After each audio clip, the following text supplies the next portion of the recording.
Olá, seja bem-vindo, seja bem-vinda. Horizonte Debate no ar, ao vivo. E o meu boa noite de hoje, ele vai para a cidade de Contagem, que daqui a 2 dias celebra um feriado municipal muito importante.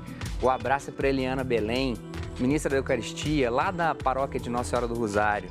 Um abraço, Eliana, um abraço para Contagem, que celebra essa semana o jubileu de Nossa Senhora das Dores. Nos primeiros 100 dias do governo de Jair Bolsonaro, nós do Horizonte Debate decidimos refletir sobre uma ótica, um aspecto dessa gestão, a política externa. Foram 4 viagens internacionais. Da Suíça, onde ele participou do Fórum Internacional de Davos, Estados Unidos, encontro com Donald Trump, no Chile e em Israel.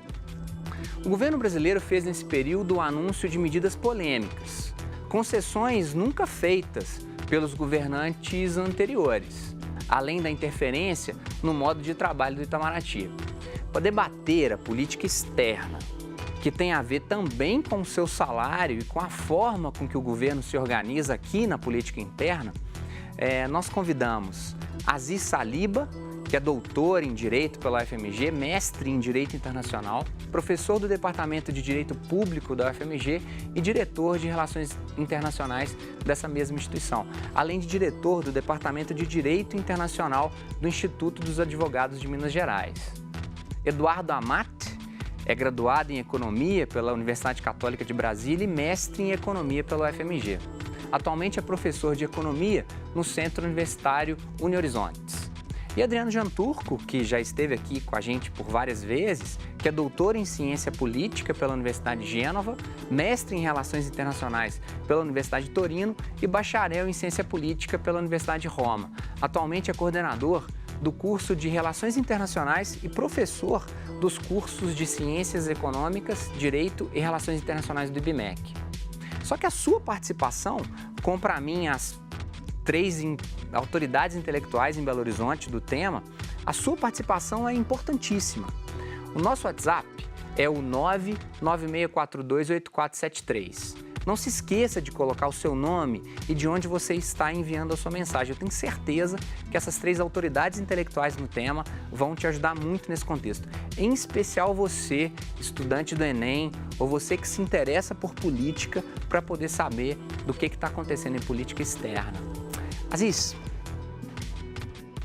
aproximar-se dos americanos, dos israelenses, isso é novo. É novo para o Brasil, que teve diplomatas importantes, mas num contexto de mediação. Estou falando bobagem? O que o governo Bolsonaro, nesses 100 dias, na ótica do comércio exterior e da política externa, ele está inovando? O que você tem achado disso? Bem, primeiramente uma boa noite, Obrigado. Uma boa noite para todos, para todas. Um prazer participar aqui do programa. Olha, aproximar-se dos Estados Unidos e aproximar-se de Israel não é novidade. A novidade está na forma como isso está sendo conduzido. Nós tivemos no governo Dutra um alinhamento muito grande com os Estados Unidos, não é? Mas isso foi abandonado e a nossa tradição não é de um alinhamento automático, como o que ora se propõe. Além disso, o alinhamento é mais com o governo Trump do que propriamente com os Estados Unidos. De igual forma, há um alinhamento muito grande com o Benjamin Netanyahu. Um alinhamento tão grande com ele quanto com Israel, inclusive com a participação na campanha dele, não é? Que parece que retornará ao poder com força neste instante. E um outro ponto importante, a tentativa de mudança da embaixada, que talvez a gente tenha tempo de abordar aqui, não é? Outros países demonstram apreço por Israel. Isso nós temos inúmeros países que o fazem. Mas este tipo de apreço foi feito por pouquíssimos atores internacionais, não é? E coloca em risco a nossa interlocução com os árabes, ainda que tenha, no final das contas, sido apenas a abertura de um escritório em Jerusalém e não da embaixada, como se prometeu. Isso é, Eduardo, na sua observação, algo da personalidade do presidente? Ah, com certeza, porque há de convir, né, que com a eleição do presidente Bolsonaro, o Brasil se tornou um país de centro-direita, de direita, né? Então, quer dizer, as ideologias são relativamente similares, né? Todo mundo sabe que o Bolsonaro é um apreciador do Trump, né? Em relação a Israel, eu vislumbro uma questão até mesmo política, para poder agradar, de certo ponto, a bancada evangélica, que dá muita ênfase Sim. ao Bolsonaro nesse aspecto, de como o professor colocou, de transferir a capital para Jerusalém, né? O Chile, a mesma coisa, continua com uma conotação tem aquele viés de direita também. Então, quer dizer, ele está se aproximando dos seus pares. O contrário do que acontecia nos governos anteriores, que não buscavam essas pessoas a princípio. Adriano, talvez o telespectador da TV Horizonte que seja a favor do governo Bolsonaro, 57 milhões, muitos estão assistindo a gente agora, dirão que ele está fazendo o que era para ser feito mesmo, porque o governo do PT se aproximou de países como os países da África, o Gabão, os países da América Latina. Como que você está vendo esse processo? Assim? É aquela velha história, assim, comecei a falar de Contagem.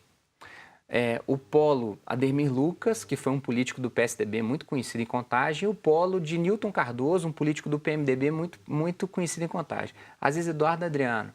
A escola era pintada de azul no mandato de um e vermelho no mandato do outro. E era assim, 31 de dezembro, tomava posse 1º de janeiro, os monumentos em Contagem estavam todos mudados de cor. É isso que está acontecendo? Ele está fazendo basicamente o que prometeu em campanha eleitoral. Até se, obviamente, questões de política externa, de relações internacionais, tem sempre uma relevância, assim, tem sempre menos espaço numa campanha eleitoral.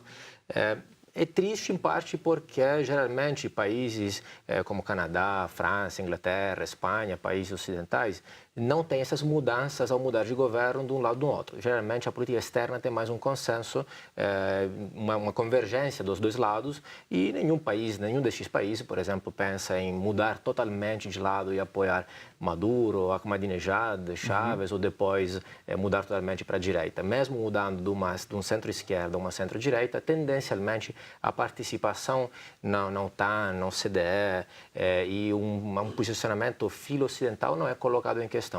Neste caso, obviamente, vem mudando tudo. Bolsonaro prometeu, falou exatamente isso. A bandeira de Israel estava presente em vários comícios durante a campanha eleitoral, também por questões políticas, para agradar a bancada evangélica internamente.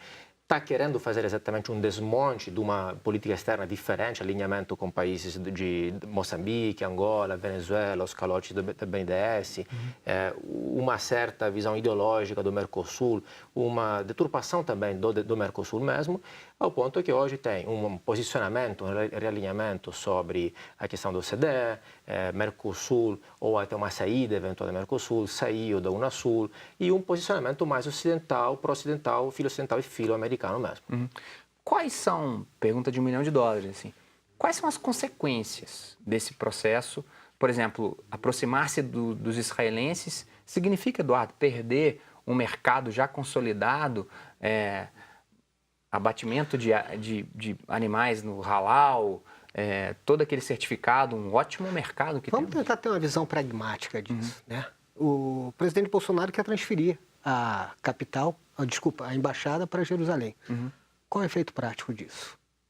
Que a embaixada hoje é em Tel Aviv. Se eu não me engano, parece que a distância entre Tel Aviv e Jerusalém é coisa de 20 quilômetros, tá? Então, quer dizer, tudo continuará sendo, mesmo que coloque um escritório comercial, como ele está se propondo, tudo continuará sendo resolvido na embaixada. Tá? Então, quer dizer, eu acho que é um custo, ele está fazendo um papel, alguma coisa assim para inglês ver. Eu falei que eu ia transferir a embaixada, mas aí já não vai mais transferir a embaixada, vai abrir um escritório comercial. Tá? Por quê? Porque a gente não pode brigar com os árabes. É um grande parceiro comercial nosso. A gente tem que ter uma visão pragmática com isso daí. Você acha que eles não têm tido?